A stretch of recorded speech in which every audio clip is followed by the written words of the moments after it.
ಸೋಲಮನ್ಗೆ ಒಂದು ಕಣ್ಣಿರ್ಲಿಲ್ಲ. ಇದನ್ನ ಬೇರೆಯವರಿಂದ ಮುಚ್ಚಿಡೋಕೆ ಅಂತ ಅವನು ಯಾವಾಗ್ಲೂ ಕಪ್ಪು ಕನ್ನಡಕನ ಹಾಕೊಳ್ತಾ ಇದ್ದ. ಯಾಕಂದ್ರೆ ಜನ ಅವನ ಕಣ್ಣನ್ನ ನೋಡಿ ಸಿಕ್ಕಾಪಟ್ಟೆ ತಮಾಷೆ ಮಾಡ್ತಾ ಇದ್ರು. ಅವನ ಇಡೀ ಜೀವನ ಬರೀ ಕಷ್ಟಗಳು ಮತ್ತೆ ನೋವಿಂದನೇ ತುಂಬಿ ಹೋಗಿತ್ತು. ಚಿಕ್ಕ ವಯಸ್ಸಿನಿಂದಲೂ ಸಮಾಜ ಅವನನ್ನ ಒಂಥರ ವಿಚಿತ್ರವಾಗಿ ನೋಡ್ತಾ ಇದ್ರು. ಅವನನ್ನ ತುಂಬಾ ಪ್ರೀತಿ ಮಾಡ್ತಿದ್ದ ಅವನ ಅಪ್ಪ ಕೂಡ ಸೂಸೈಡ್ ಮಾಡ್ಕೊಂಡು ಅವನನ್ನ ಬಿಟ್ಟು ಹೋಗಿರ್ತಾರೆ.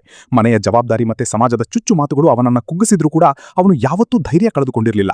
ತನ್ನ ಕಪ್ಪು ಕನ್ನಡಕದ ಹಿಂದಿನಿಂದ ಅವನು ಹೊರಗಿನ ಪ್ರಪಂಚನ ನೋಡೋದನ್ನೇ ಬಿಟ್ಟು ಬಿಟ್ಟಿದ್ದ.